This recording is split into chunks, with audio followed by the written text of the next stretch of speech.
j'ai pas préparé, je vais arrêter après. La boue. C'était la boue. Non, mais c'est bien.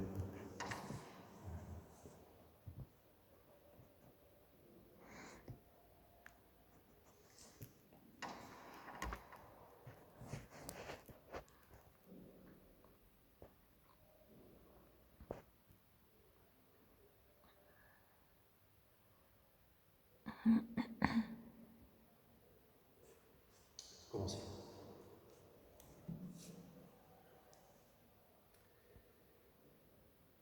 Dans cet évangile, pour ce dimanche de la joie, nous avons le chapitre 9. C'est la guérison de l'aveugle de naissance que Jésus rencontre et que Jésus va guérir. Jésus se manifeste comme celui qui a le pouvoir de guérir, mais c'est même plus que ça. Il se manifeste comme celui qui a le pouvoir de réaliser une nouvelle création. Au livre de la Genèse, il est dit que Dieu crée l'homme à partir du limon, à partir de la terre, de la boue. Et Adam, ça veut dire le glébeux, le terreux, c'est-à-dire celui qui est créature et non pas créateur. Jésus va faire de la boue avec de la terre et sa salive qu'il va mettre sur les yeux malades depuis la naissance de cet aveugle, et ça va être la première étape vers la guérison. Jésus lui demande de lui faire confiance. Il lui dit « Va à la piscine de Siloé, va te laver ». Jésus demande à l'aveugle de lui faire confiance et aussi, on pourrait dire, de participer à sa guérison, non seulement en faisant confiance, mais en se déplaçant. C'est une confiance réelle et en même temps active. Il lui demande de se déplacer et il lui demande d'aller se laver. C'est tout le geste aussi de la purification extérieure, mais qui va en même temps réaliser une purification intérieure. Et puis l'aveugle retrouve la vue, l'aveugle rend grâce à Dieu, il va même aller jusqu'à témoigner, mais il ne connaît pas encore Jésus. Jésus va le retrouver. Désormais, l'aveugle voit, mais il voit le monde extérieur. Quand il va se retrouver devant Jésus un peu plus tard, Jésus va lui poser cette question. Crois-tu au Fils de l'homme? Qui est-il, Seigneur, pour que je croie en lui? Jésus lui dit, tu le vois, c'est lui qui te parle. Et l'aveugle dit, je crois, Seigneur, il se prosterna devant lui. Donc l'aveugle a légitimement le désir de trouver la vue. Ensuite, il se réjouit en ayant fait confiance à Jésus. Et puis, l'aveugle va entrer dans une autre vue, la vue intérieure, la vue de la foi, qui va lui permettre de reconnaître qui est Jésus comme le Fils de l'homme dont parlent les Écritures et comme le Messie du Seigneur.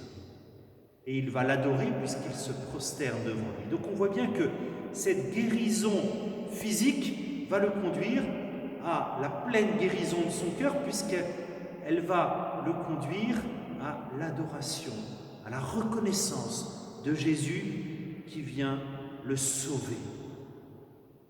Frères et sœurs, nous avons tous, j'ai besoin de cette guérison intérieure pour que la vue de mon âme, qui s'appelle la foi, me permette de vivre dans la présence du Christ. Pour que cette foi reçue au baptême me permette de vivre toute chose, toute situation, y compris cette situation d'épreuve, dans la lumière du Christ, dans la présence du Christ, et me rendre capable de lui offrir toute chose. Dans la première lecture, il était question, au premier livre de Samuel, du choix de David. Et Samuel, qui se rend chez Jessé, à Bethléem, le père de David, ne va pas tout de suite reconnaître celui que le Seigneur a choisi pour succéder au premier roi d'Israël, Saül, qui avait été infidèle au Seigneur et qui était donc rejeté. Samuel rencontre Jessé et au début, il pense que c'est un certain Eliab, un des fils de Jessé, qui est choisi pour être le Messie, celui qui va recevoir l'onction et devenir roi. Mais le Seigneur lui dit: ne considère pas son apparence ni sa haute taille, car je l'ai écarté. Le Seigneur ne regarde pas à l'apparence. Vous voyez, chers frères et sœurs, ne regardez pas la haute taille de votre curé, ce n'est pas ça l'important. Le Seigneur regarde non pas l'apparence, mais le cœur. C'est un bel enseignement dans ce temps de confinement, où, au moins pour ceux qui sont en famille, nous sommes un peu, où vous êtes un peu les uns sur les autres. C'est une invitation à demander au Seigneur de changer justement notre regard, notre vue les uns sur les autres. Ne pas regarder seulement à l'apparence. Nous nous connaissons. En famille, vous vous connaissez avec toutes vos qualités, mais aussi vos limites, vos défauts, avec votre histoire. Et dans cette histoire, il y a beaucoup de belles choses, mais il y a aussi des moments plus difficiles, il y a aussi des blessures. Et je vous invite, en pensant à votre famille proche, à votre famille plus lointaine, à vos amis, à vos connaissances, à demander un regard renouvelé, un regard de foi. Nous sommes aveugles bien souvent, les uns sur les autres.